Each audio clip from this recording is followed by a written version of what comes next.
What's your favorite scary movie? We'll tear your soul apart.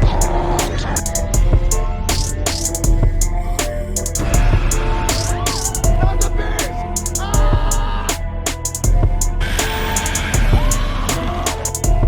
You know, it's Halloween. I guess everyone's entitled to one good scare, huh? Welcome to the first KillJoy Jake podcast, where instead of having friends, we have horror films. I am joined here today by Steven from CRAVEN Something Scary. Steven, how are you, man? I'm great, Jake. How are you, buddy? Thanks for the invitation, man. Of course, man. Of course. We're going to have a great time today. I'm very excited to talk about VHS. The first time radio silence ever really did anything on the big screen. Beforehand, they were on YouTube as Matt, Chad, and Rob. So it's excited. I'm so excited to talk about this. We're kicking off the first podcast with like Radio Silence's first film. Essentially, we're going to be talking about the rest of the VHS movies. We're talking about all of Radio Silence's other films that they directed or were a part of coming up on the podcast. But I'm very excited for this first episode. Talking here with Steven today. Steven had never seen VHS before, which is why I really wanted to have him on the first episode and talk about this. What were your overall thoughts, man? What you think about this movie? Overall thoughts, man. I thought it was really, really impressive. It was out of the box. And the one word I kept thinking as I would watch the segments was it's just creative. That's the big word I took from it. It was really creative, and it didn't feel repetitive like it's cookie cutter. None of that stuff. It really felt original, and the ideas I thought came across really well in the format that they used. So I really enjoyed it, and I'm excited to watch the sequels. I liked it that much. So you got me onto something great, so I appreciate that, man. It's a good move. Yeah, man. I'm glad I turned you onto it because, like, I 100% agree. It's so creative. I feel like we don't get a lot of this just like raw creativity in horror anymore. And to see that in mostly all of these movies, we're gonna be talking about VHS Viral in a few weeks, which is probably the weakest of the franchise, but still has some cool stuff. But this movie, VHS 2 and VHS 94, just have some crazy creativity in them. And I'm so excited to talk about this one where it all started with some amazing directors too. We of course have the Radio Silence boys who are doing Scream coming in January, which I know me and you are both excited for. Oh yes, ready to go. Oh yeah. We have David Bruckner doing a skit in this one too. If you're familiar with his work, he most recently did The Night House from earlier this year, which I thought was pretty cool. I haven't seen it yet. It's on my list, like near the top of my list to watch very soon. I really want to see that movie. Oh heck yeah, man! Nice. Yeah, that one definitely a must watch from this year. I didn't love it, but it was cool. But David Bruckner is a fantastic director. He's done a whole bunch of other cool stuff. And once again, another guy who kind of got to start from this movie. This is like a landmark horror film for like new wave directors and stuff. We also have Adam Wingard here. I don't know if you're familiar with his work. He did You're Next. Have you ever seen that movie? Oh yes. Yeah, with the animal masks. Yes. Yeah. Dude. Okay. I didn't make the connection that was the same guy. Yeah, so he directs this first, like the thing that kind of connects all the skits, tape 56. And I start like just diving into this because I kind of want to just make this conversational, whatever. Sure. I don't love tape 56. Like I think we were kind of talking before we started recording. I don't love this. I love that Adam Wingard directed this and Simon Barrett wrote it, who he's also wrote a bunch of other segments for all the VHS movies pretty much. Okay. And I don't know, like this starts off so weird. Like we start off in this like parking garage and these horrible characters we follow just go and like harass this woman. Dude, I don't know. It's such a weird way to start the movie. It is. Yeah. Yeah. I'm like, oh man. And the first thing I thought of was, okay. Now, first of all, Jake, are we talking spoilers on? I want to make sure I clarify this. I didn't ask you. Are we spoiling this thing all the way or no? With these movies, I don't think it's that big of a deal to spoil. Like when I get into like Ready or Not and stuff, that might be like there's a twist in Ready or Not. Have you seen that? I have. Yes. I don't want to talk about like when we get to that movie. That's the one I'm doing right before Scream comes out. I don't want to talk about the twist right away. Like that's like whoever I have on that, I want to save for later. Okay. There's a few twists in some of these skits, but I'm okay with spoiling them, and I will give that warning right now. If you have not seen VHS, we are pretty much just going to spoil the whole movie. So okay, make sure you've seen VHS before you listen to the rest of this podcast. But for sure.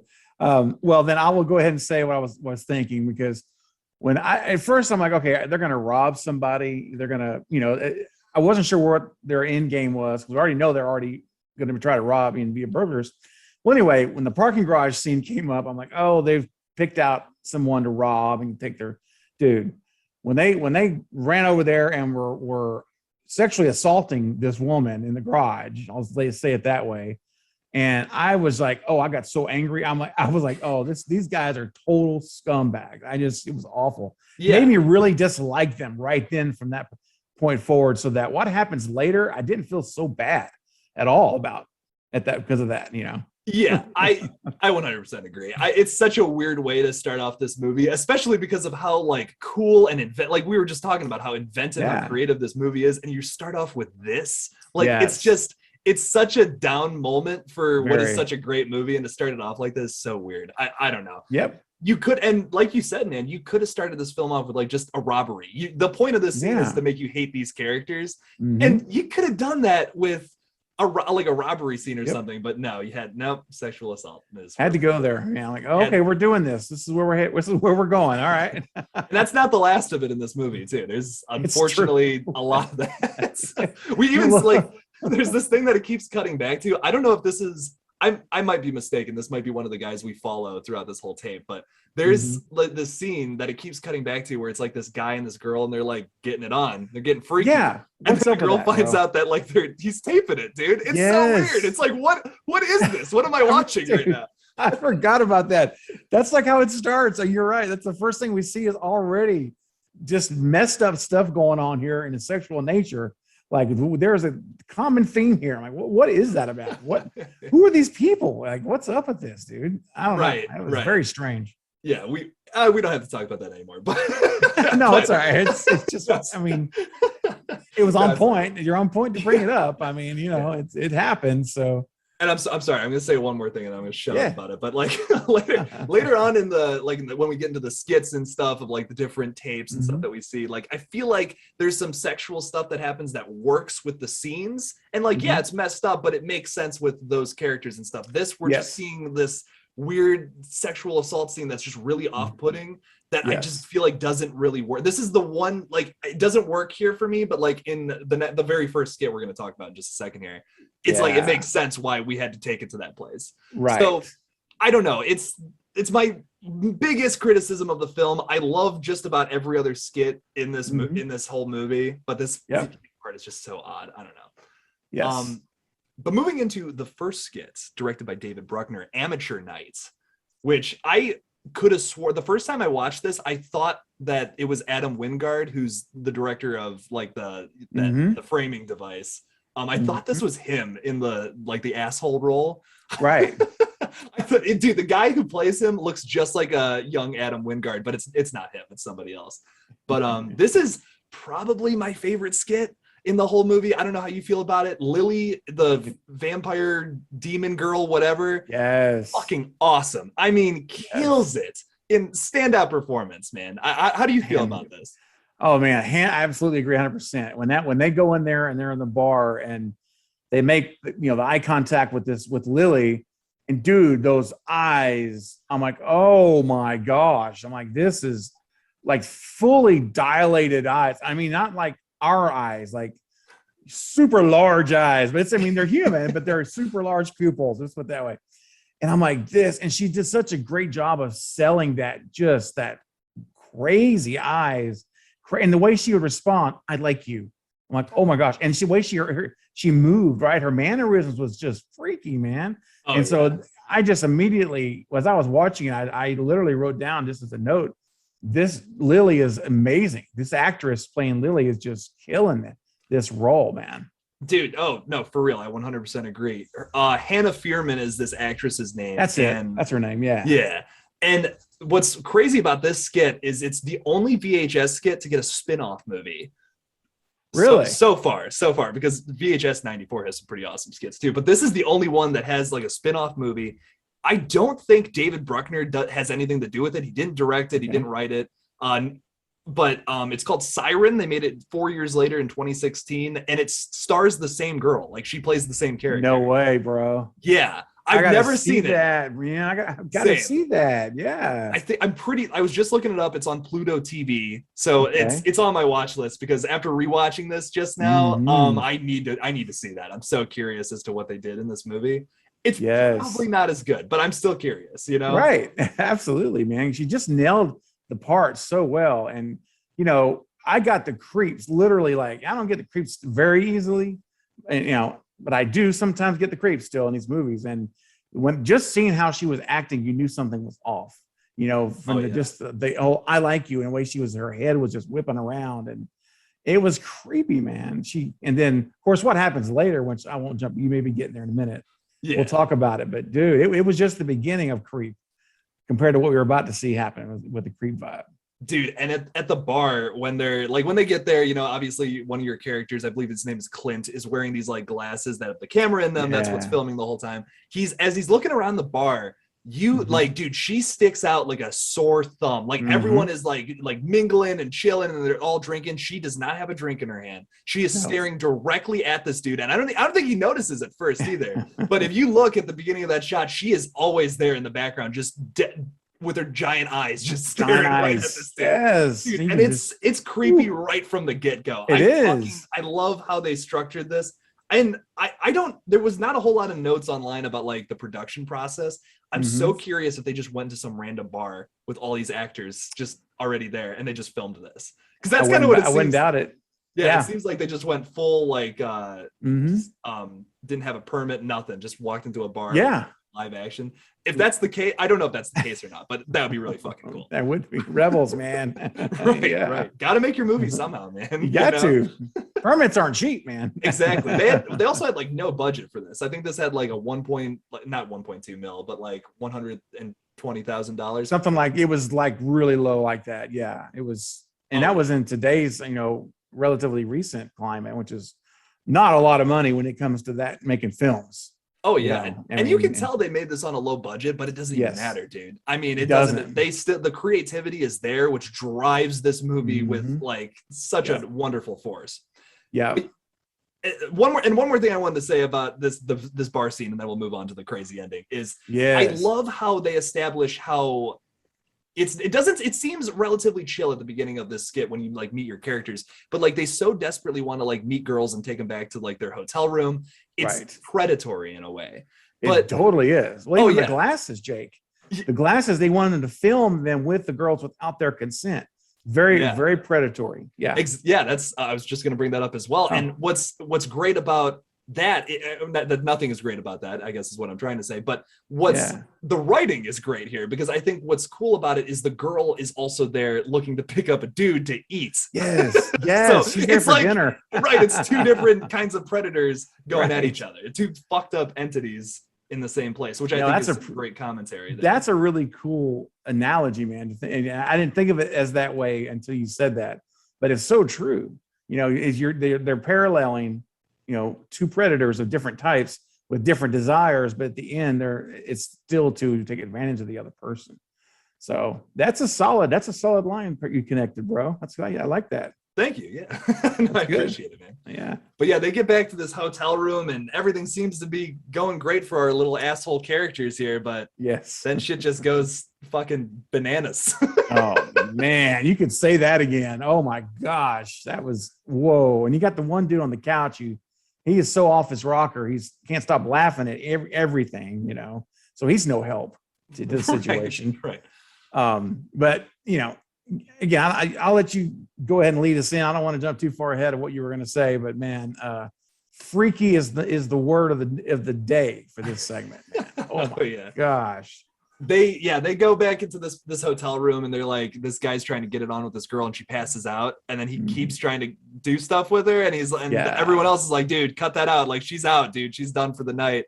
And then once again, just reinforcing that whole predatory vibe with these characters, which is so disgusting. He's like, okay, well, I can't do anything with her, so I'm gonna go talk to the creepy chick, which it's like, that's so fucked up, man. It's like these guys get what they deserve. They do in this skit. They totally do. And the one dude, like, at least he's realizing it's fucked up. I'm sorry, I didn't mean to cut you off. No. I was just gonna say, even the guy that we want to like the most, who's I think you're about to talk about, the guy who has the conscience in the room, even he's a scumbag for even being there with the glasses on. He's like, even though he may not be participating in the activities, he's just as much a part of it.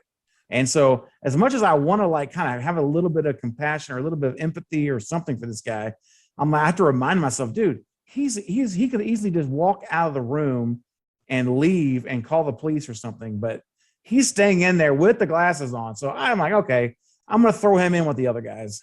Right. And you like, it's kind of fucked up how this whole skit makes you want to root for him, but you shouldn't, because like he's just as bad as the other guys for not doing anything about it. So that's right. Once again, great writing behind this skit. I just love how they phrase everything, how they show everything. And then I wrote this, the last note about this skit I have is there's a line where the guy says, "No means no, asshole," which is like this is this guy's last words before he gets eaten by the girl. And it's like, wow, that is fucking ironic. Like, yeah, it Jesus is. Christ. But yeah, no, this girl goes full like crazy harpy demon girl mode. I couldn't even tell you what kind of creature she is. She just transforms. Yes. It's fucking scary, dude. And she rips this dude who looks like Adam Wingard just apart, bro. It is bloody. It is disgusting. She bites into that one dude's hand. And I don't know why my favorite part of this whole scene is when she's standing with like her arms behind her back like that. Yes. And so fucking scary. And they have the lighting behind her, so you can't see any features. It's a silhouette. And she's just standing there, right? And it's so effective, man. And you don't know what's happening. What's going to happen when the light hits her face or the front of her body is what are we going to see, you know? Yeah. And then of course, my whole time, this is funny because when he gets in the bathroom with the guy trying to like lock themselves in there, I'm like, okay, well, first of all, not going to do a whole lot of good to be in the bathroom. Let's be honest. So why don't you just leave the hotel room? And then I was like basically yelling at the guy, just leave. Don't. Well, then I realized when he walked out and the camera turned around and she's standing there, she's in front of the door. See, I didn't realize the door was on that side. And I'm like, oh no, the guy can't leave. She's literally standing there with this wicked pose, whatever you want to call it. And what are you going to do, man? I mean, you don't have a gun, you know, you got a shower rod. Good luck with that. This guy over here has been chewed up and spit out. Like, that's going to help you, you know? Exactly. It's like, come on, man. It's kind of like when Rogue One, when they sit down at the beach after the bomb hits and they look and they realize they're about to be destroyed. You know, you just kind of embrace it. You know, it's coming. Yeah. You know, it's inevitable. But that was just such a wicked, and what kind of creature was she doing? When I first saw her with her teeth and that monster, that creature, alien looking face, it looked like a vampire. I thought, oh, this is a vampire. She's sucking their blood. She's half eating them. So we got a vampire here, and we'll get to the end in a minute because the end blew my mind. I did not expect that. That hallway sequence, man. Oh my God. That's so hard to watch. Dude, that's so hard to watch. That's just, oh my God. I love the isolation and the claustrophobia of the bathroom scene, though. I was just going to mention that. True. You feel trapped. And because of the framing and how it's like it's right from his glasses, I feel like it does such a great job at projecting that claustrophobia on the audience, because you're looking around that corner when he looks at and you see the girl in that creepy pose. It's terrifying. You're like, I just want to get the fuck out of the room. You know, you start getting paranoid. It's I love the way they film this. Found footage, when it's done well, it can be so much scarier than like your typical horror film, because you get that claustrophobia. Sometimes it's like Blair Witch Project, where it makes you want to throw up because you're just watching people run through the woods for like an hour. Right. but sometimes they do it really well like this. So I just really quickly wanted to just throw that out there. Yeah, this whole movie's found footage if you're watching and you don't care about spoilers. So something else I want to point out. But yeah, moving on to this hallway sequence, which is easily one of the scariest things I have ever seen in a found footage movie, man. This guy runs down the stairs. Your main character you're following like this whole time, he's wearing his glasses. I think his name's Clint. He falls down the stairs and like kind of like breaks his arm. And he's like, he hears the door open at the top of the stairs, and you see this girl just come around the corner, and her face is all fucked up at this point. It's like it's split where that little like her forehead was, dude. That's so messed up, man. And he keeps looking away, and he looks back, and she gets closer in a super quick manner, which is just so eerie. I hate that. Oh my God, man. Every time it cuts back, you're like, oh Jesus. Yes. Like, no way, dude. I love how they do this scene. And then I don't, this is so, once again, a weird like sexual thing about this. I think she starts like going down on him.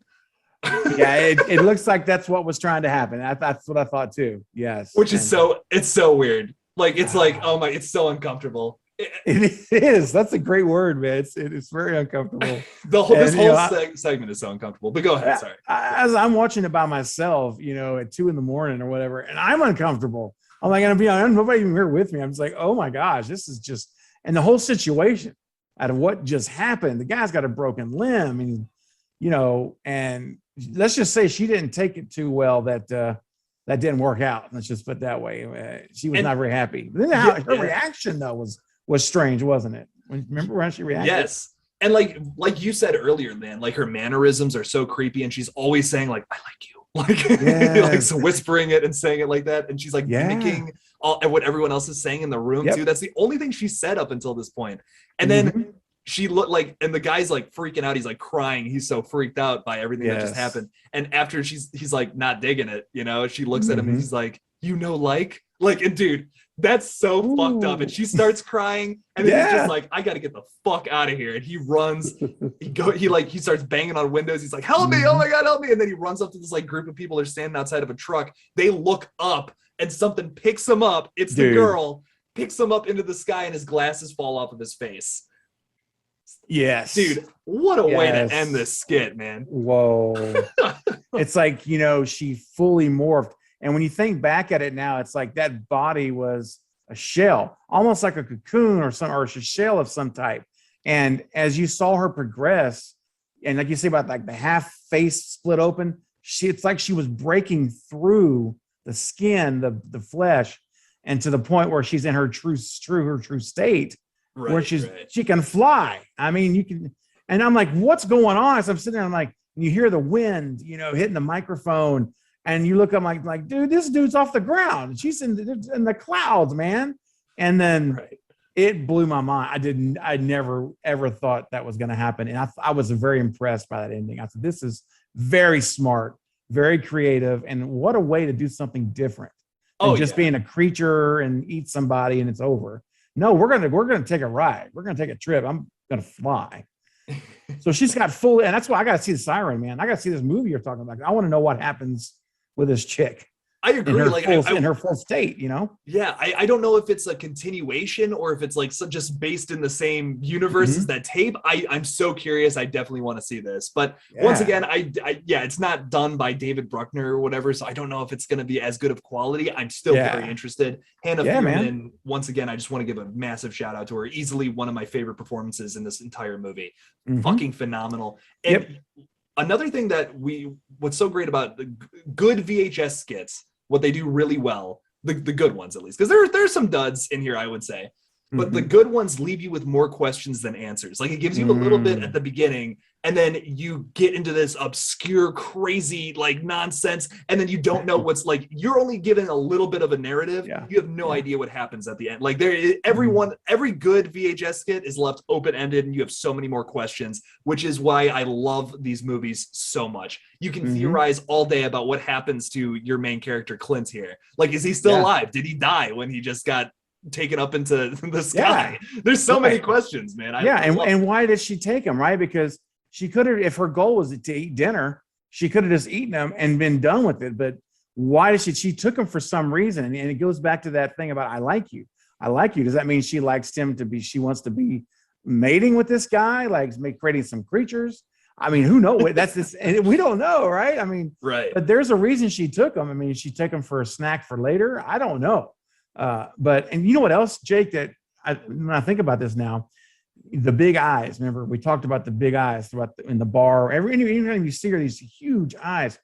And now I'm realizing that makes sense, because if her true state is a flying creature at night, you've got to have those pupils like you would have if you were a bird. You got to be able to see, you know, and much more than you and I would need to see with normal eyes. So I think those large, creepy looking eyes, when you realize that at the end she's a flying creature, it makes sense, you know, because if you're flying, you got to have that vision. And well, it almost like if you think about like what that character is, like if you go back and rewatch this, it's like it's almost like she's some kind of demon, like stuffed into a human body. Yeah, and exactly. This actress, like this is, I don't mean for this to sound like a diss or anything towards this actress. I actually think she's quite beautiful, but like it almost looks like she's a demon inside of a person. You know what I mean? Like because she has those massive eyes, and it's I think she was just the perfect person for this role. Once again, I just want to say I mean that with no disrespect. She is a wonderful actress. I think she's quite beautiful. That's She took full advantage of her God-given abilities and with her body. Yeah, exactly. Yeah, she really did. I 100% agree. Yes, but yeah, probably my favorite skit out of all this. We are obviously the radio silence one is the final one. I'm very excited to talk about that one in a second here. But moving on to Ty West's second honeymoon. Oh man, what did you think about this one? Okay, I have to say this one is my least favorite of all of these segments. Now it doesn't mean I didn't like it, but it's my least favorite of all of them. I agree for the most part. It doesn't do like I was just talking about, it doesn't do like this crazy, it doesn't have like a crazy open ending. It doesn't have some kind of crazy like sci-fi concept it tries to deal with. It's kind of just like a cool murder mystery kind of thing. Yeah, it's something you would see on the TV show Criminal Minds. Like it would fit right in on a Criminal Minds kind of a show, you know. And I like those shows, so don't get me wrong. I enjoy mysteries like nobody's business. So I didn't mind the mystery part and the reveal at the end. I just like, oh, okay. So you just basically, I guess, I mean, why didn't you just leave your husband? I don't understand. You know, why did people kill anybody? I mean, you know, they're not logically thinking like we are. So, but at the, you know, it was okay. I mean, it was all right. You know, there was some mystery to it. There was some intrigue, like what's going on here when the intruder comes in and is at night, you know, and has the knife and stuff. I mean, there's some mystery there. And then, you know, I just thought it was like, you know, it's okay. And compared to the other ones, it's just okay. Yeah, it's just okay. And no disrespect towards Ty West, the director of this. He also directed The Sacrament, which was produced by Eli Roth. I don't know if you've ever seen that. It's also I know of it, but have not seen it. But yeah. Once again, I'm in the same boat. That's one on my watch list. I just haven't gotten around to it. Definitely, I've heard some really good things about that film. I know this director has been attached to a whole bunch of other projects. Like we were talking about Your Next earlier. He was, I believe, some kind of producer or like executive producer on that. So all these guys have worked together, all like in their other future projects as well past this, which I think is cool. Ty West is clearly part of that magic. So no disrespect towards him. It's just, it's not my favorite. It's really cool. I love how the mechanical fortune teller, which I missed this the first time I watched it, but he kind of predicts the ending of this sequence, which I think is cool. He like predicts that like, oh, you're gonna meet up with someone that you love and it's going to be a great reunion, and it's like, oh, it's because how the way this one ends, which basically I mean, I don't want to dive too much into the story of this one because it's like we said, probably the least interesting. It's just like it's this couple on their honeymoon and this girl keeps like bugging them and it's kind of creepy, and she goes and breaks into their apartment in the middle of the night, stabs the dude, and then the two girls run off together, and they were like doing it all along. So yes, they ran on together, and then the last thing she says, the wife says, or girlfriend, whichever, it says is, did you erase the tape? And that's where it ends. I'm like, no, the tape's not been erased. We're watching it, you know. But it was just, it was like I say, it was okay. I didn't expect the ending. I'll give it that. I was not expecting the wife or the girlfriend to be in on it like that. So that was a surprise. Oh yeah. But compared to the other ones, it's like these other ones there's something about all of these. Other than this one that are really, I think, have incredible moments that we could talk about that makes you like really stand out. Oh, and I guess I 100% agree. That's what hurts this segment though, you know, because it's in a show or a movie where it's tied with these other segments that are just so far, in my opinion, superior. Yeah. And so it's and if you put this on its own standalone thing, you can make that into a great thriller horror movie. I 100% agree. Yeah, no, like there's something to be said about this skit though. Like it has stiff competition because the other ones we're about to talk to, like literally the next one, I'm so excited to talk about. It's probably my second favorite. Me too, dude. The Tuesday one that was really cool. But just one more thing I want to say about this one is I think there's something really scary about seeing someone get killed in cold blood like that, like just sucker punched out of life. And that's kind of that's the one really cool thing I feel like we get from this skit. I want to give this one some credit before we just move on. Sure. I guess is what I'm trying to do. But the one scene where we get this husband character, he gets stabbed right in the neck. And it's not a very like crazy kill. It's very simple, but because it's done up close and in cold blood, there's something a lot more shocking and fucked up about it. Yes. So I really did appreciate that. I thought that was pretty scary. But yeah, like you said, I pretty much agree. Like this is definitely the weakest skit, but it's cool. If it was in another anthology horror film, it might stick out for sure though. Yeah. Right. And you have the whole betrayal factor, which makes it also even more, it's one thing to be killed by a stranger who stalks you, but to know that the one person you above everyone else who you trust and are completely vulnerable with is the one behind it just adds another, not to be a punning here, but another stab in the wound, because it's true. It's like, oh, it's that betrayal. And they did not like get away from that scene quickly when she stabbed his neck. They hung out for a while. I'm like, oh man, this is awful, man. This is just, the poor guy can't even talk, he's just gurgling. It was bad. It was rough, man. So yeah, I'll definitely give it some credit. It was just unfortunately put in a film that was dwarfed by everyone else's segments. That's all, know. No, like I said, 100% agree. Yeah, that it's cool though, for sure. It's cool. But moving on to Tuesday the 17th. Oh my gosh, super scary. I never knew the name of this skit until I was doing research for it, but yeah, that's totally a Friday the 13th hilarious joke, because if you count the days past Friday the 13th, the Tuesday would be the 17th. I just want to, I don't know, some people might not get that. I thought I'd explain it, but this one is really cool. It's basically a found footage parody of a Friday the 13th film, but you're taking it to a whole nother level. Oh yeah, man. Yeah, big time. what were your overall thoughts of this one before we really get into it?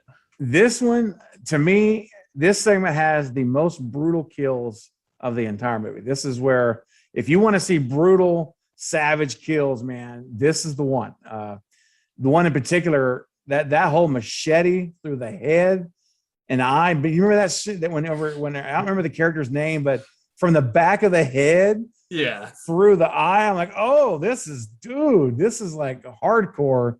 Brutal kills. But I thought this is one of my favorites. It hands down. I want to go back and rewatch actually all of these segments, honestly. Maybe not the one before, but not that it was bad, but as we know, we just talked about it. But I want to rewatch these again. I really do, because they were solid. And I thought the concept that you can only see the killer through the camera eye, right? That's the way I interpreted that scene. You correct me if I'm wrong, but that's how I interpreted it.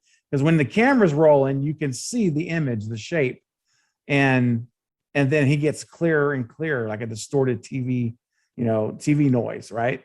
Yeah. And that to me is a really cool idea. And I love how that one scene by the lake, when she's like, "Hey, let's have sex, let's get together, whatever." Remember?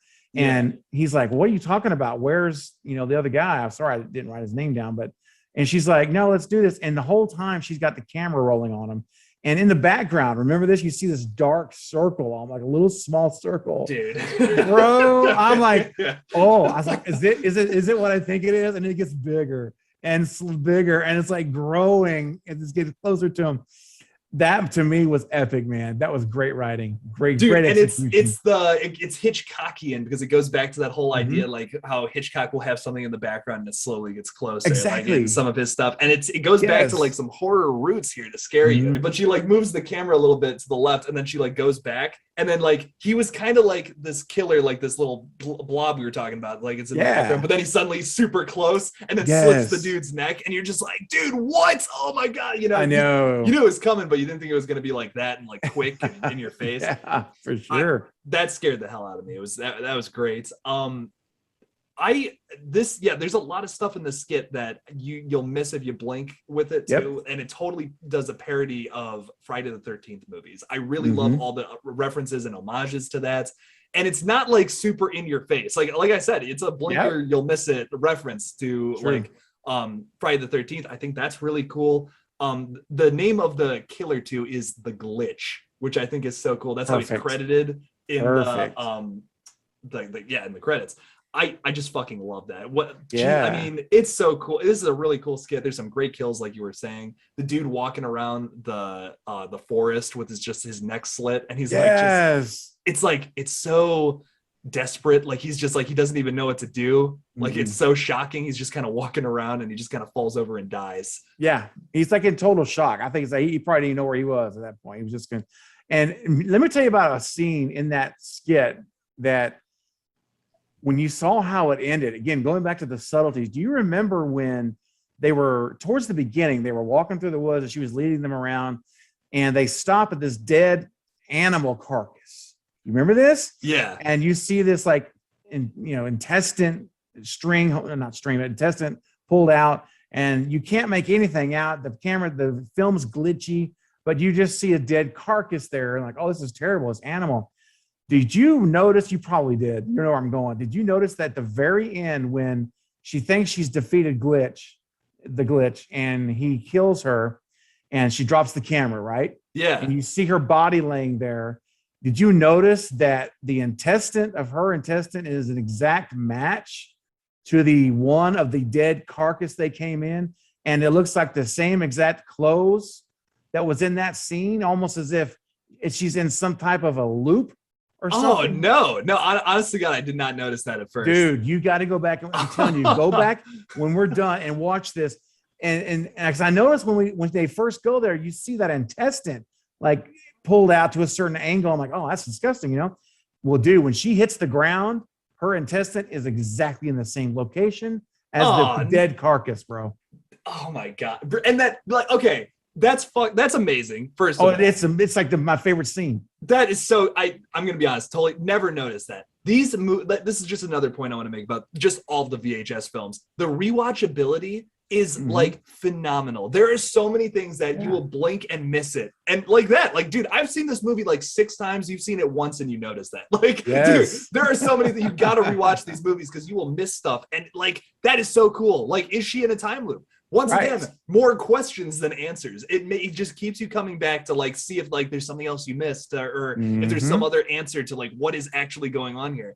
Yeah, and you kind of get that, like, that like she's has experienced this like killer before. It killed a bunch of her friends, and then she set up all these traps and she's trying to stop them. But like that, oh my God, I never even knew that. I totally missed that. Is she in a time loop? Because the other thing about the ending, something I was going to bring up, is that she kind of looks like she starts to glitch when she's dead. So like, is she becoming the glitch, or is she just like reverting back to the beginning of the loop? Right. And she starts all back over with, and she's trying to figure out a way each time to defeat him. And so could this be the 1,000th time that she's done this? That's so cool. That's such a good concept. Like, is she just in a loop trying to like stop him and trying to figure it out? She builds these traps. Just think about it. You would have to have done that more than once to think of these traps. So maybe she's done this so many times that she's got creative with, how can I stop him? How can I get him to get free from this prison that I'm stuck in? And she keeps building traps, but he keeps winning. And now it starts over again. And that's it kind of goes back to like, because she seems a little careless towards the end of the skit. Like, she gets stabbed and like she gets real close to him and like she kind of gets sliced across the stomach, and she like, there's no reaction from her really. Like, she kind of looks and she's stabbed, but then she just starts running. Like, she just keeps going. She's like, I have to do this. I gotta stop this. Yeah. Wow. I mean, you just blew my mind right there. I'm gonna be honest, man. Like, nice. No, that's well, I'm awesome. glad I could do that, man. That's great. But yeah, just something else I want to point out about these movies, man. Just the kind of like the final note on this one is the rewatchability is amazing. You have so many questions at the end of these fucking skits. It's wonderful. I love the inventiveness and creativity here. Even though they're doing a parody of an already established franchise, you add on to that, and it's wonderful. I love what they did with this skit. Very cool. Great performances all around too. It's so great, Jake. This one fights for first place for me in this movie. It does. For creativity alone, for sure. Yeah. Like, and when you don't even see what the killer looks like too, but it's so much scarier because of that. Like, you can kind of tell he's got like a red mask on and like maybe like some kind of black like jumpsuit or something, but that's really, you can't really tell what he looks like. No. And this, go ahead. Sorry. Yeah. Well, no, I was just going to say, I think you mentioned this earlier, and I think this reinforces it. there is something to be said of the unknown, the fear factor of the unknown. Like, it's scary enough when you're facing a Michael Myers, a Ghostface, a Jason, when they're actually standing there fully in front of you. That's horrifying. But how much more horrifying is it when you can't even know where or when this thing is going to come out, and when they come out, you can't even see them, and they're lightning fast. So it's a whole different kind of a villain, a creature, whatever you call this thing, an entity. And that's the unknown, as it does add a fear factor, because not all of us are afraid a lot of times of what we don't know. And it applies to the scariest thing, man. Yeah. And not even being able to see it, and like you can only see it through the camera lens, but it's still just obscured and blurred out. Like that's terrifying. It's truly one of the scariest things in this entire movie, for sure. And it doesn't get a whole lot of credit too. I feel like you hear about the first skit a lot, about like Lily and like the demon girl and stuff, which deserves credit for sure. But this one, I feel like slips under the radar a little bit for sure. Yep. Moving on to the next skit, which is called, the very long title, The Sick Thing That Happened to Emily When She Was Younger. This, another one that I feel like is underrated, because it's just a great story where you don't get a whole lot, and then you get this massive twist at the ending based off the little you know about these two characters, which is so cool. What like just overall thoughts about this before we really just do a deep dive into it? Overall, I thought, this could be like, and I'm not a huge fan of this guy. Some of his stuff I think is okay. Now, he's not really horror, but still, he can write a decent thriller sometimes. M. Night Shyamalan. I said this could be something that would be out of his wheelhouse a little bit. Because he's known for his twists. A lot of his shows, and the way it ends. And we'll get there. But the way that it ended, I'm like, this could totally be something I could see him doing in some form or fashion. Overall, though, I mean, I first thought we were going to see a ghost story. And they set it up totally to hook you in that this is a ghost. We're seeing a ghost story, it's paranormal activity kind of thing. Yeah. And we find out by the end of this thing, we are not dealing with ghosts whatsoever. We're dealing with something very tangible, and in a very horrific way. And so my overall thoughts were good on the twist, great surprise, and messed up dude. And the poor girl's even more messed up, and she doesn't even know it. She doesn't remember anything. She doesn't even remember like what happens. Oh God, it's so messed up. I'm so excited to talk about this one. Definitely this is the weirdest one, because you said, like, you think you know what's happening the whole time. Yes. You're all you get from these characters, all you really learn about them is that they're in like a relationship together, and that the girl character is experiencing all this paranormal stuff at night, and you see a bunch of like ghosts and stuff. You see these like little girl characters, which is like, it's really, really creepy throughout. And you're like, what is going on? Like, this is so, like, where is this going? You think you know where it's going, and you think this guy's like too far away to help her, so you think it's going to be one of those things where it's just a paranormal activity. It's a ghost story where it's like the ghost is just going to kill her eventually, and this guy's not going to be able to do anything over like FaceTime or like whatever kind of video, like Zoom, whatever that they're talking over. And like, he's just going to be in Michigan trying to help this girl, but he can't leave. But no, he's across the fucking hall. Dude, that was so messed up, bro. Yeah. When he opens the door, I'm like, whoa, what a minute. What? He's just, and he's right there, man. Like, he's literally the next apartment over or whatever, probably. That's like, just doing this to her. It's so messed up, man. So messed up. I love the way that this one got, like, this one can be summed up in just that. I feel like you get all these shots where, you very clearly think it's like a ghost story and stuff, but then you get this ending shot where she gets attacked by the ghosts, and the dude runs in. So you get the twist that like he's right across the hall from her, and he cuts open her back and takes out this like little like fetus or something. Dude, it's so fucking gross. And he said, there's a line where he's like, so this thing is half human. So many questions. Yes. So basically she's nothing more than an incubator, like a human incubator for this alien human hybrid.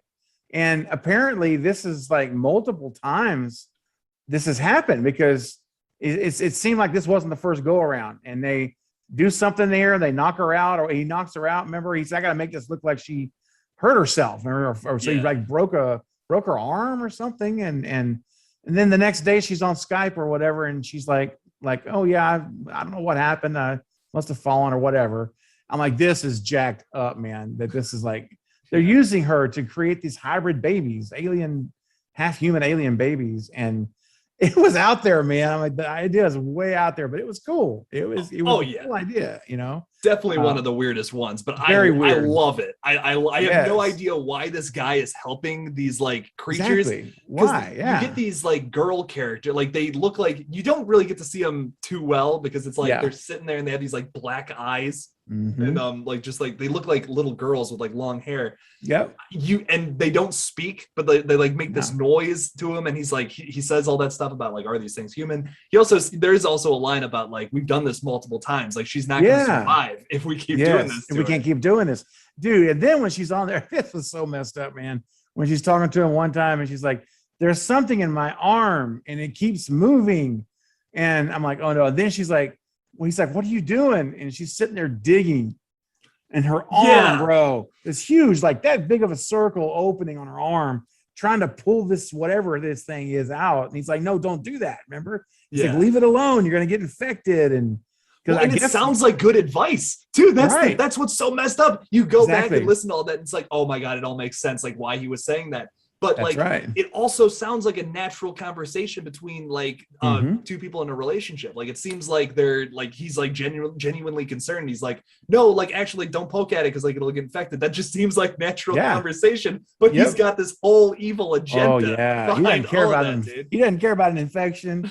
No. He wants the alien thing, whatever that thing is, to live. And it's so manipulative, and just, you know, there's something that when you are deliberately manipulating someone within their emotions it's just awful. I hate, you know, loyalty is such a big thing, right? And when you see that betrayed, it really is unnerving. It's unsettling. And then the poor woman, again, she's basically being treated like just a piece of meat, essentially, like an incubator. Like I said, just like an oven where you just pop in something somehow in some way in her arm and comes out her back. And I mean, like you say, why is he doing it? Is he being forced to do it? Like, you know, his family will be killed or something? Or? That could be it too. I was assuming that, like, when I watched it for the first time, I thought like maybe he had some kind of like maybe they were giving him money or something, you know, like whoever this third party is, we don't know too much about, because he seems so like chill with them. Like he's been doing this for a long time, clearly. Yeah. And the conversation he has with them at the end, like it's so telling of the situation. And yet it does leave more questions to be answered. But it seems like he's much more relaxed with them. So it seems like he has some kind of partnership deal with them. And he's like, it's almost like he's negotiating. He's like, okay, look, we can't keep doing this to her because like, she's not going to survive another one. We got to move on. You know? And he even says about like the tracking device in her arm and shit. He's like, this is gonna, like, how long do those last? Like, how long is this going to last before like it gets poked out, or will it expire or whatever? It's so weird. It's like literally watching two businessmen go at it about something. Right. It's creepy as all hell. You have so many like, why are they doing this? I love it. I love this skit so much. And then at the end, we see that he's talking to another girl. That's what I was about to say. And the messed up thing, the biggest, after all of that, he's already grooming the next incubator girl. I'm like, what? I mean, so how many does he have? Does he have one every hour he's logging in? And I mean, we don't know. I mean, this could be, you know, he could have 10 of these girls that think they're in a relationship with him, or, you know, in long distance. And it's just messed up. But I love the, you know, ambiguity sometimes drives me nuts. But in these skits or these segments, to me, they really work. And I leave there not feeling like I was cheated. I feel like, oh, that's the beauty of it, man. You know what? I 100% agree, because like I personally just don't love the Blair Witch Project because of how ambiguous it is. Like, and that's an argument we can have all day. About that movie. But I agree. No, absolutely. You don't like ambiguity in horror films is you have to do it right, or it's it's almost like you didn't try. And that's how fight me, but that's how I feel about the Blair Witch Project. It's just a bunch of people screaming in the woods for 90 minutes, man. Like, and I don't know, like if you just would have had one shot of a witch at the end of the film or something, it would have changed that whole movie for me. But some people love it because of that. Some people love how ambiguous it is. Some people love how it just doesn't show you anything, and then you can just totally theorize of what happened. Why is that dude standing in the corner at the end of the movie? What's he doing in that corner over there? And you know, and sometime we'll talk about, if you ever want to have a funny story about Blair Witch, I got one that that does, because you mentioned earlier about how, that's a found footage film where it just makes you want to throw up and get sick. Yeah. And I'm like, I have been in a theater. I watched that when it came out in theaters. And I actually was in a theater where there were two people that threw up in that showing. And one was like 3 seats down from me. And she was like a 70-year-old lady. I don't even know why she was in this movie. She was like 70 years old, and she had looked like her kids and her grandchildren. Like, what is this family doing here with like a 10-year-old? And anyway, about halfway through, it's just there it is all over the seat, and it was a horror show for sure. So to your point though, this feels nothing like that. Like in fact, when you were talking to me about this movie and asked if I'd ever seen it, I'm like, no. And you said, do you like found footage? And I'm like, oh, because I'm going back to what I associate with Blair Witch, and that kind of found footage does get to me a little bit, man. I have to admit, if I'm watching a movie where I have to physically turn away for like 10 seconds and look off the screen because my eyes are friggin' bugging out, that's not a good for me. You know what I'm saying? That's not good. I agree. Like there's a difference between like unnerving films where it's like you're terrified but you can't look away, but then there's like literally shots that make you actually want to gag because like they're just going like this with the camera. Yeah, no, I agree. No, I feel like if I was actually there in 1999 going to see the Blair Witch Project, I would have a totally different opinion of it. I'm sorry. I know I'm kind of going on a side tangent right now. This is a movie I could talk about the Blair Witch Project all day long, which says something about the film. But I definitely feel like the reason a lot of people just love it is because they were there in 1999 when like all that marketing was going around. People thought it was real. Like I was one of them. So yeah. I was one of them. I'm so envious. Like that's awesome. I was 1 year old at the time. So I said years old, 1 year old. That's funny. 1 year old. But yeah. Okay. Side tangent over. Well, and I'll say this last thing on the Blair Witch. Yeah. And I'll that's all good. Yeah. They actually were, in terms of marketing, you'll be hard pressed to find a film that was more creative and more effective in marketing than that movie of any decade. It was done so well. And I'm telling you, you gotta remember, the internet was a baby, man. This is when people having the internet in their homes we were on dial-up 4K modems. This was just getting started. So you couldn't pull that off today with social media. Everyone would know, we'd debunk it immediately. But this is back in a time where we'd seen nothing like this.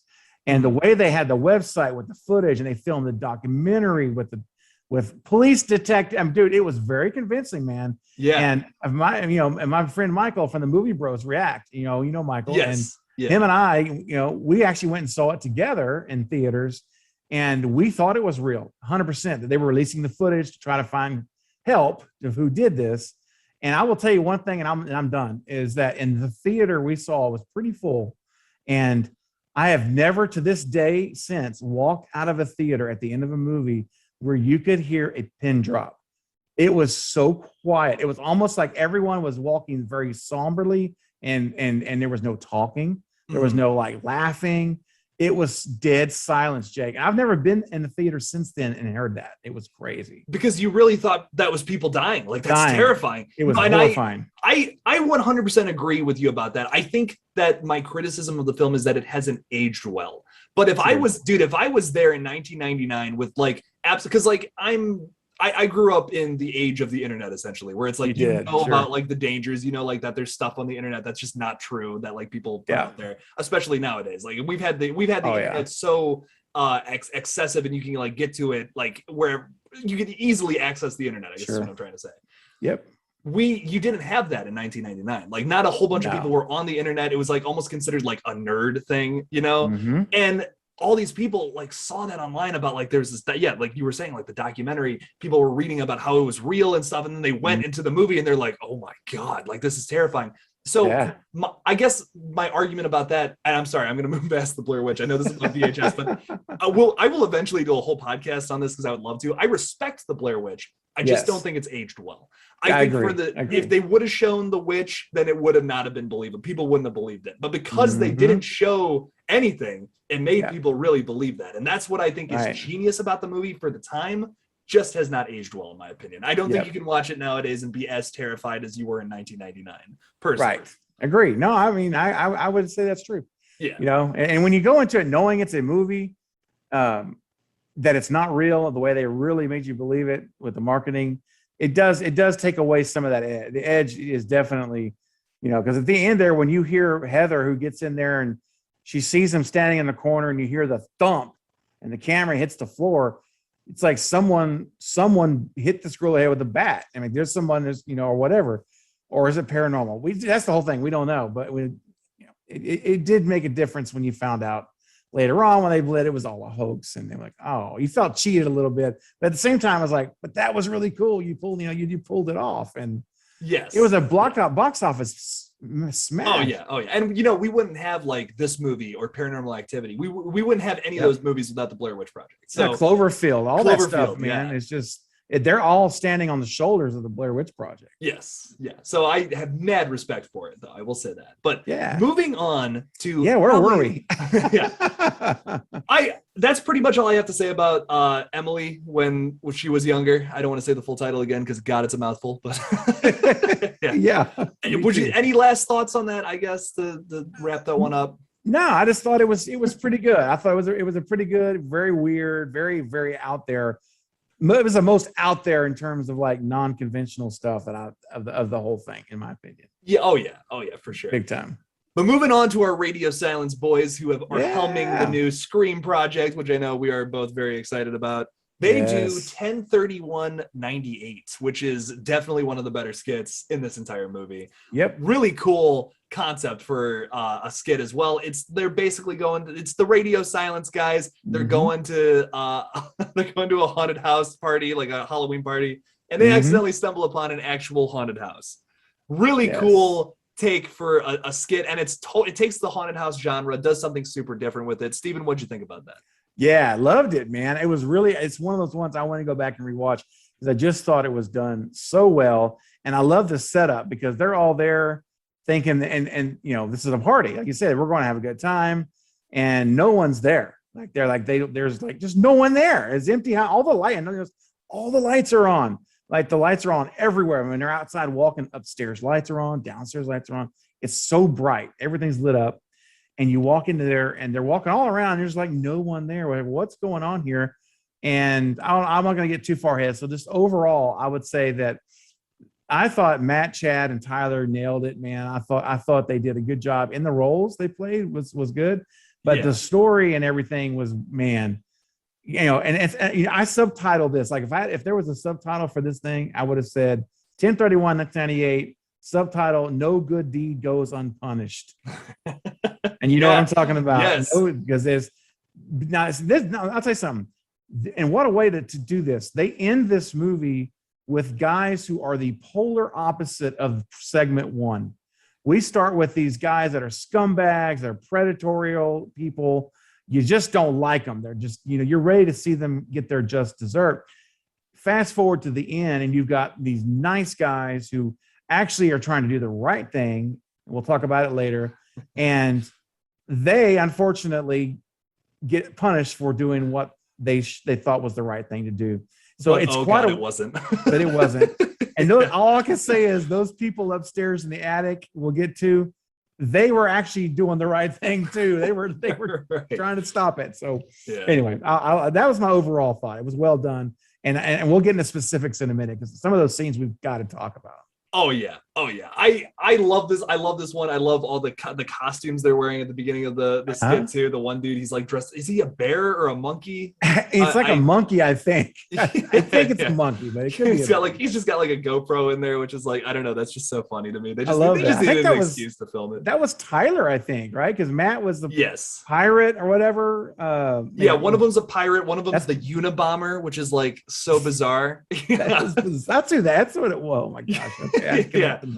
I had to look it up because I'm like, who is he? Like, who is this last character? Like, the pirate, the monkey, and the Unabomber. Okay, it's a weird mix. It's a very funny visual gag there. To have like these generic costumes and then the very generic. Yes, they were. They were very kind of generic. But you know, they clearly were focusing on outside things in the costumes was not what the skit was about. Now they guess they didn't want to draw away from it. But anyway, yeah. So yeah, wow, it was great. It was good. Oh yeah, this one's so phenomenal. I love this one. The Radio Silence guys do such a wonderful job. They're driving, so they all get like in this car. They all go to the part. They're all going to the party, and they pass the train tracks, which is of course important for later. They have to stop for the train, and then you see they get to the house, and the guys like the door's locked, right? And they have to go around to the back. Yep. And yeah, there is something so creepy about a house that's like empty with all the lights on. I don't know what it is about this, but when they're walking around, I'm already creeped out. Like I'm already like, okay, this is weird. Like, why are all the lights on in this big house and nobody's here? Like it starts off pretty creepy. And there's like stuff moving around the house. Like you see like this, is it like a chair or something that's like moving around? Yes. And it's like, it's subtle though at first, right? It was like in a different position, like he's in one position and then like he looks back, if I remember right, and then it had moved in a different position. Yeah. I was like, whoa, wait. And he was like, even like this doesn't look, I don't think that was where it was a minute ago. And it leads you in very slowly and subtly until later on when the exit happens, when all, you know what, breaks loose. Oh my gosh, we'll get there. But yeah, it was so creepy though. You're right. Everything's lit up and there's nothing going on. And it makes you feel very uncomfortable watching it. Like this isn't right. Something's off, right? But you have no clue what it is. Oh yeah. You definitely get this immediate sense of something like being off, something being creepy because of like just nobody's there. You're expecting a party, but you get just nobody. I wonder, like considering what happens later on, like do you think they just went to the wrong house, or was there a party here or something? Like what's the case? Like, did they just get the wrong house? That's my theory. I guess, because they had a map, right? In the car, right? Yes, they were using an old school map. Map, and because this is what 98, right? Before smartphones. So exactly. Yeah. I never thought about that, Jake. Maybe they were at the wrong house because it was locked. The door was locked. You'd think it was a party. There's going to be a bunch of cars. There's like people. But that's a real interesting idea. Maybe they did go to the wrong house. Maybe that wasn't the right house at all. Yeah, like I never thought about that. I always wonder that about this skit. Like, was there a party here at some point? Were they like, I don't know. Like, whose house is this that they decided like all these like members of a cult or whatever decided to come over and they're like, let's do an exorcism tonight. Why not? Exactly. It's so funny. I don't know. They go up, they're like they're searching through the house. They're trying to see if anyone's there because they're like, we think we have the right house, but we're just gonna search through this. Personally, if I'm there and I see shit moving around and the lights are on, that's creepy. I'm getting the hell out of there. Oh, I'm with you, man. I'm out. The Radio Silence boys, they're going up there. They're gonna check it out. But yeah, we get some more creepy stuff when they're on like the second level too. Isn't there something like in the mirror or something? Right. Oh yeah, there was, because they split off and one goes into one room, and I think it was like an image or like a quick image, because there was also a shot, remember, where one of them was in the not living room, like the dining room area, I guess, walking towards the stairwell, and you see an image of something really quickly on the stairwell. Did you see that little like white flash of something there? And I'm like, oh crud, no one saw it. Of course, it was back in the background. I was like, dude, and I think we see that same, whatever that was, again in the mirror upstairs. I'm pretty sure. It's the same thing. And there's just some more scares and stuff. Like, once again, just so many more reasons to get the hell out of there, but no. Oh yeah, totally. And then they get up into the attic and they're chanting. I wrote this down and I completely forgot. They're chanting something, and then the Radio Silence guys, they all just start chanting it with them. They're like, oh, this is part of the party. Sweet. Right. Yeah. It's almost like, hey, we found the party where this is part of the gag or the show or whatever. Right. And they're chanting this whole thing, and those cult members. Go ahead. I don't want to take it's almost thunder away. Oh no, you're all good. It's almost funny because like they start chanting this with them, and they all start looking at them and start getting freaked out. They do, like, who are you? Cast you down. They're chanting, cast you down, and that's it. That's it. And these you hear the sounds up there, like, I don't know if it's like a roaring wind or whatever you would call that sound, but not a good sound, not a good sound. And they're all like freaking out. Like, who are you? Like, what are you doing? Get out of here. And I'm thinking to myself, yeah, that sounds like a really good idea. Let's get out of here. You know, of course they don't, because they think it's a show. They think it's fake. Yeah, they even said there's a line earlier on there where they're like, "Oh, this is like a haunted house or something." That's what we're invited to. Like, this is just like a whole bunch of there's a bunch of gags and stuff. This is all fake. It's a realistic haunted house. You know, it's all that. But nope. No, it was realistic, all right. Real. It was real. And they're all going to like beat this girl or something. They're physically assaulting like this like younger like looking woman and stuff. It's like, it's really just like, okay, this isn't real. This is when they start getting that sense of like, okay, something's messed up. So they go to try to save the girl. Right. And then like this is like so insane. Like I think that all the guys, like they start getting sucked up into the attic roof. Yeah, which is so like paranormal and bizarre to me. I love it. I love this scene. It's so fucking creepy. Oh yeah. And then it just basically from here on out, it just like fucking explodes. All the weirdest shit starts happening. They start like they're running out with this girl. They take this. They're like, we have to help her, you know. And once again, they're trying to. Sorry, you can go ahead. You go ahead. I just wanted to say real quick because I know before that, remember when they see that, they run downstairs to leave. And I was like, oh, okay, thank you. Go, get out. And they walked out. They opened the front door to leave. And I think it was, if I'm not mistaken, it was Matt that says, guys, he says, we can't leave. And of course, I'm screaming at the TV saying, yes, you can leave. Because the other guys are already walking out the front door. And Matt says, I gotta go. We can't leave. We got to go back. And it's like, we got to do the right thing. Bro, and they ran. So heartbreaking. It is, bro, because they could have. This entity was going to let him go. They were going to get out of there, but no, they all run back upstairs again, back to that attic, and then I'll just take it from here. But then they go back up to pick up the girl. Yeah, they almost have a chance to get out of here. They're like, no, we got to do the right thing. So they run upstairs. They take the girl and. As they're running out of this house, all hell breaks loose. I've been so excited to talk about this, but like hands, the creepiest thing for me is the hands that come out of the wall and grab them real quick. Dude, that is so fucking scary. Yes. Like, I don't know about you, but that was the thing that like throughout this whole movie, that's the thing that I was like, oh my God, like you're like, just get out of there. You know, you're like freaking out the whole time. Yes. It was like the house itself was possessed. Like the house will not let them go. Remember how it shut the windows? The shutters like shut. It's like we're blocking every exit way. Like you can't get out of here. And then the house was literally trying to stop them from leaving. And I will tell you this, man, those armed through the walls, practical effects, that could have been so cheesy and so bad where you're laughing at this scene. But that is not the case, bro. They were very believable. I'm like, this is convincing to the point where I think it's awesome. I think this is fantastic practical effects, however they pulled it off. And they did it. And then, the vase that floating in the air into a circle and then flings over at him. And then, you run through the dining room, right? And the chairs are all up, floating above the table, man. I'm like, this is sick, bro. And it was so believable, though, Jay. That's the thing. Yeah, it's not cheesy. There's no cheese in it. Because like compared to like clearly this is like borrowing stuff from like Amityville Horror, Poltergeist, but it's doing it in a way that feels so much more real than those like movies. Because like those can get a little cheesy, you know what I mean? Right. Like with doing stuff like this. But because they do it with a lot of practical effects. There's like a little bit of digital effects here and there. Yeah, there are. Skit. But overall, it's done so well. It looks so real. Yes. I don't know. It's done. It's just done so well. It's so creepy. Yeah. It's so effectively psychologically scary too. What's weird about it is it borrows from, like I said, it borrows from cheesy movies and makes it actually psychologically terrifying.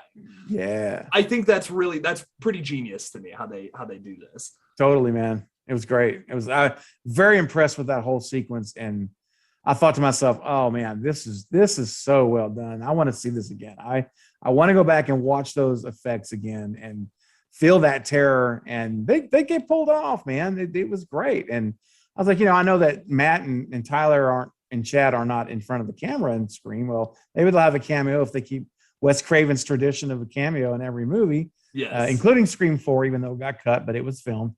It was in there. It was in there. It was in there. Yeah. For anyone who's thinking he wasn't in 4, he was. Yeah. But anyway, I wonder if they'll make a cameo in Scream. But beside that, they did a great job acting too, I thought. Oh yeah. That's actually a good question about Scream, man. That's a whole nother conversation.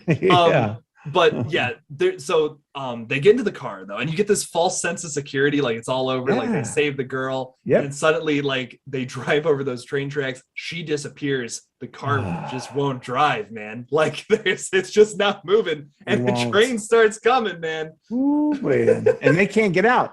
She's keeping them from opening the doors. They can't open the doors, and they can't kick. Yes, and they can't kick out the window. And the time is so short; they don't have to. And it's like seconds away.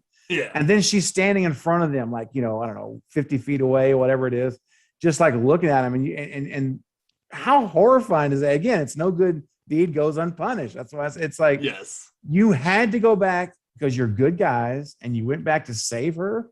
And it's like they say when you get bit, or when you get bit by like a viper or a copperhead snake, if you've been taking care of it, don't be upset when it bites and kills you because it's a copperhead. And so they just didn't realize it was a snake. They didn't realize that they actually brought the demon, this entity, with them.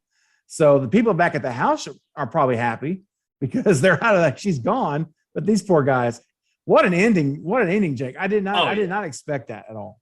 Dude, yeah, no, this one blew my mind at first. And it's not like the kill here isn't very crazy, you know what I mean? But it's like, it's so suspenseful. And that's what I think. It's not like a bloody, visceral kill or anything like that. It's just really suspenseful because you're just watching it happen. You're watching this train get closer, and you hear the horn going like, get out of the way, and they can't do anything. No. I love it. I love what they do with this entire scene. It's great. Something else I wanted to talk about is that there's an alternate ending to this one. Really? I believe it's on the DVD, but they shot it as a joke, and it's like they're freaking out, they're in the car, the train's coming, and then suddenly the doors just unlock. Oh man. The girl's gone, the doors unlock, they're like, oh, cool. They get out of the car and they just kind of like walk off, and they're like, dude, that was an awesome party, man. And then it ends with the train hitting their car. That's it. Bro, it's so wonderful. I love these guys so much. That's great. Oh yeah. So that's just a fun little Easter egg. I love that. And the train hits the car, explodes. We didn't really talk about the tape 56, the framing device or anything, but there wasn't much to talk about there. It's not. It's really not. Yeah, I think what's cool about that though, and what we were just talking about, is we do get these jerk characters, but because we kind of get the antithesis of that, like the opposite of it in this last skit. Yes. Very much 10/31/98, it makes that so much more effective. Like there's really no way to escape the horrors of this movie, essentially, because you think all these characters beforehand are just terrible people up until this skit, pretty much. That's right. Yeah, it's like, oh, even if you're a good guy in this world, no, you're totally fucked. Yes, you have no shot, man. And doing the right thing. And not only are you, because you're a good guy, but you're doing the right decision, and you're doing what you would think we should do in that situation. And no, it just goes to show, even then you have no chance. Yeah, there's no hope in this movie. That there's zero hope in VHS. Like if you're looking for an arc of hope and resolve at the end, this isn't your movie, because you're going to be very depressed when you turn off the movie. Yes. But at the same time, not every movie has to have that ending, and that's okay. And I would argue that it's scarier that way. Like it is. The whole time you're thinking this is just an array of bad characters getting murdered in different ways. But no, this is an array of a bunch of different kinds of people getting murdered out of inescapable situations, which is probably scarier than just doing it the one way or the other. So right. I do appreciate what they do with this. I still think that beginning is a little much. That's, like I said, my one criticism of this entire franchise, which we're going to get into when I start talking about some of the future sequels and stuff, is that the framing devices are always done not as well as some of the skits, which is such a problem with me with these movies, which could be so good. Like they're phenomenal films, but then these framing devices, and in VHS too, if you ever end up watching that, it's the same thing, dude. The framing device totally sucks. Gotcha. It's just oh god. And all the skits are good in VHS too, and then it's just that happens. So. But overall, Steven, what's just for the movie in general? You liked it though? It was pretty cool. I could turn you on to something good, I hope. Yes, no, you did. I really am glad. Like I say, this is a movie that I probably would not have gotten around to watching had we not had discussed it and talked about it. So I'm really happy that I saw the movie. I thought it was really good. And I'm actually, want to show it to one of my buddies. I'm already thinking about that. I think they'll really like it because it's just so creative. I love the creativeness, the originality of it. And, it's done in a way that works, man. And, I know it's found footage but like we talked about earlier, don't let that, distract you from the movie because it really doesn't distract you from this film. I didn't really ever feel like, oh gosh, I can't take this. Nothing like that. It was like, okay. And then the story gets you, like you mentioned earlier, I think that the writing is key, isn't it? And everything. And the writing was so strong and it was directed really well. And even the segment that was my least favorite still had redeeming qualities. It still had some good points in it and things that are interesting. But overall, Jake, I'm really excited to see the rest of them. I really mean that.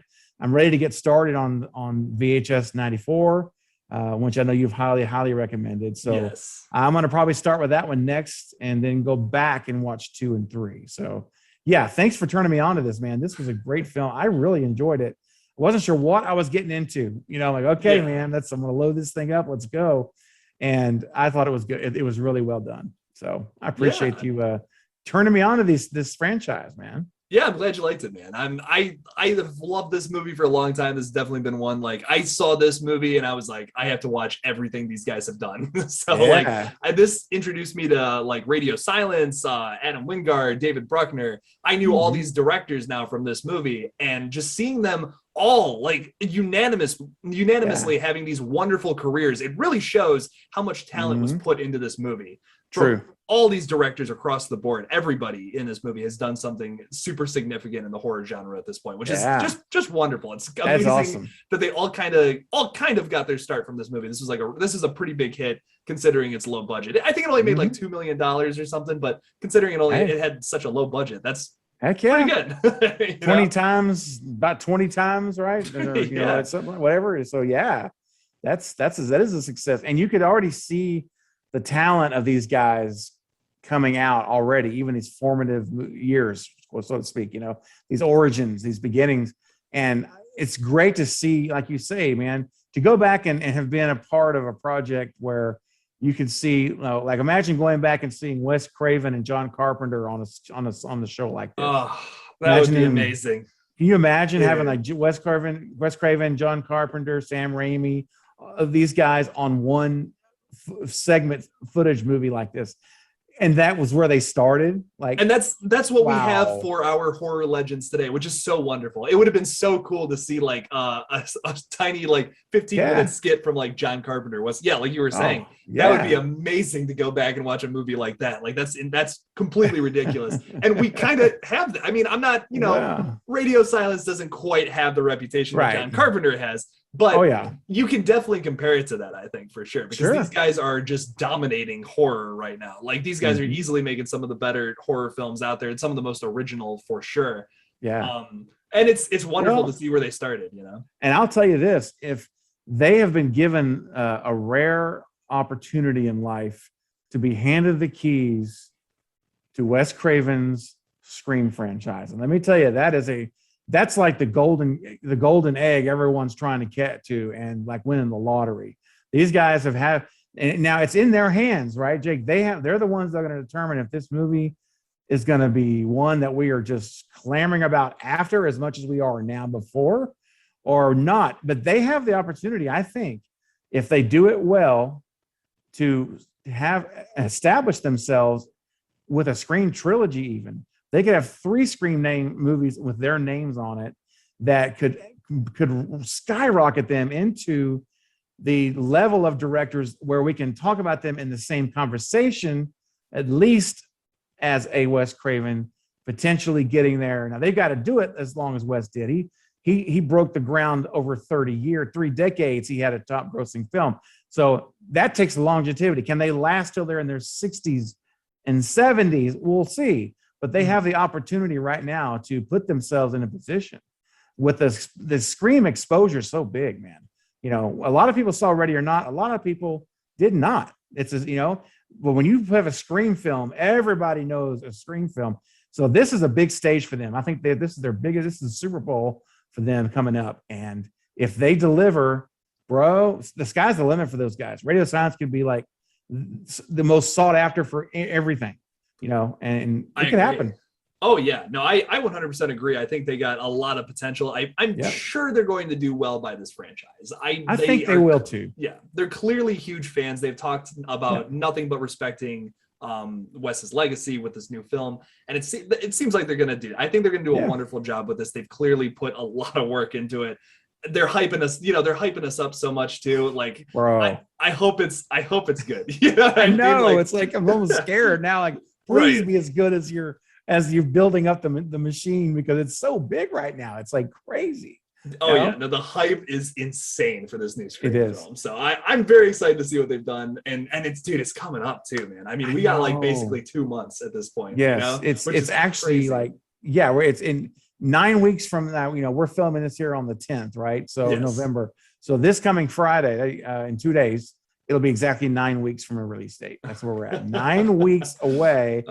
And we've known about this project, what, a year and a half, Jake? They confirmed it like a year and a half ago, maybe even longer. It was confirmed as a green lighted, I think. I believe it was like, I think it was 2019, like late 2019. And then we got a lot more, like we didn't really get like the crazy news. Like we didn't really get the news about Sydney being in it and like the legacy cast until like middle of 2020. I'm pretty sure. Like summertime. It was like late summer. Yeah. Late summer. Yeah. Well, I will say this, if you know, and I know this isn't a Scream video, but we're real quick. It does involve Radio Silence. That's what we're building up to, though. You know, that's what true. This whole series is. So it's true. We're paving down the roads. So what I've noticed, and I know you have too in your videos, and is the attention to detail. And I've mentioned this on a couple on my channel, that from what I've seen already, the attention to detail they're already putting in.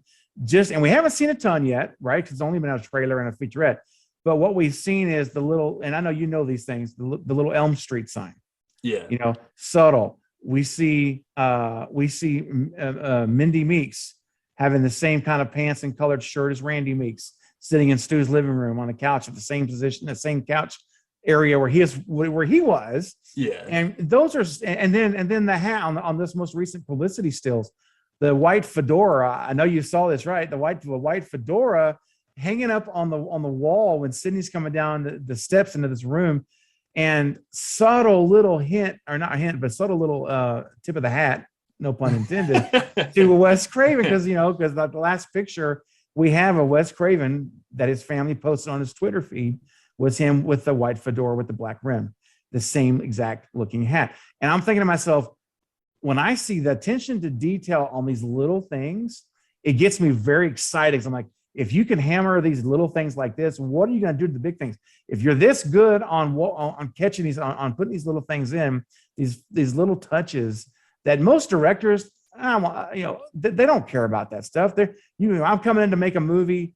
Let's just make the movie, but they've got this down to a science. On the clothes, these little Easter eggs. I'm telling you, Jake, I am excited, and I believe they are going to pull it off. I think they're going to handle the big things like they have these little things, and we're just going to have a movie it's going to be euphoria, man. That's what I'm hoping for. Oh yeah, me too. I think you're 100% right. We already see little clues that are showing us that this is going to be a wonderful movie that has just been taken care of with such respect. Exactly. That's not, it right there. Yeah. It's not something that they're just pumping out to like make another Scream film for money, which I'm sure there's a lot of people out there who still think that about this film, unfortunately. But I just think that it's so much more than that. Like if you really follow all the updates and you really see how they're marketing this movie, which has been so explosive. They've been doing all these publicity stunts, like the Airbnb thing. There's all these like that poster in London or whatever. We got that video with like the crazy music from the movie. There's so many like crazy things they're doing to market this movie. It's brilliant. It's why this movie is going to be such a success, because they're taking care. The marketing's actually done well. Earlier I talked about The Night House, which is David Bruckner's new movie. Yeah. They did not market that film like at all. And terrible. Yeah, no one even talked about it at all. Like I posted a few videos about it and like 200 views. No one really watched it, And it's a shame, because I feel like I didn't love the movie, but there was a lot. It was a really interesting and different take on like a mystery kind of. I don't want to get too much into it because I don't want to spoil it for you. But Sure. It was a cool movie. It was really interesting. It really made you think. And I feel like a lot of people just missed that one because they didn't market it correctly. Marketing is everything when it comes to a movie, even when you have a film for a continuation in a well-established franchise. Scream 4 didn't do all that well at the box office. They have to market this one with explosive marketing. And the fact that they're doing that, it's been nothing but positives with this film so far, I guess is what I'm trying to say. No, I agree. And you can tell that the studio is 100% committed to this movie because, like you say, the plans, the stuff that they've rolled out, the TikTok ghost face text to voice feature, the what is the game that they're using? Because is the modern? Oh gosh, I'm gonna butcher Vanguard, the new Call of Duty. Thank you. I was gonna say Call of Duty. I'm sorry.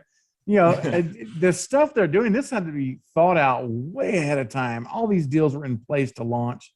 And they are clearly, to me, pouring out the kind of money that says we believe in this project, and we're going to do everything we can to put it in position for people to get into the seats. And then once they're in the seats, it's up to the story, it's up to the directing and the acting to carry it. And which I think we're going to have those. They're going to be covered as long as they don't. As long as they bring Stu back, this thing's going to make $500 million. But no, that's a kind of an inside joke here, Jake. But the fact of it is, I have the highest expectation. And you know what? I have to say one thing in defense of Scream 4, that movie was one of the worst marketed films I've ever seen.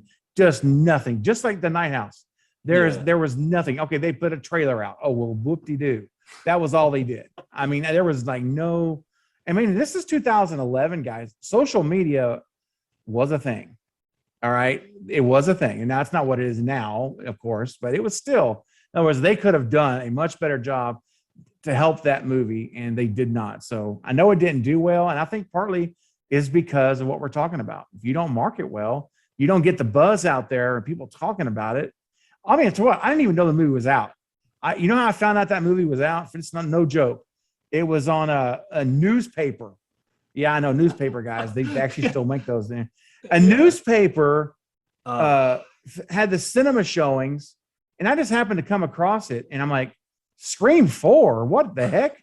Like, when did this happen? It's what I said. Is this really like Wes Craven? And I'm like, and I look, and now I find out the trailer. It is Wes Craven. It's the OG3. And so that's how I found out about it. So that tells you how bad it was marketed, Jake. But anyway, that's all I'll say about defending my Scream 4. It's my franchise. But this one I think is polar opposite. And I think I told you the other day when we chatted, I'm predicting right now on record that this will be the first $100 million Scream movie since Scream 3. 100%. And that would be amazing to happen in January. And we're still kind of in a global pandemic, so that would be sweet, dude. If that happened, that would be like groundbreaking numbers. That would be a guaranteed trilogy at that point. I would think if it breaks 100 million.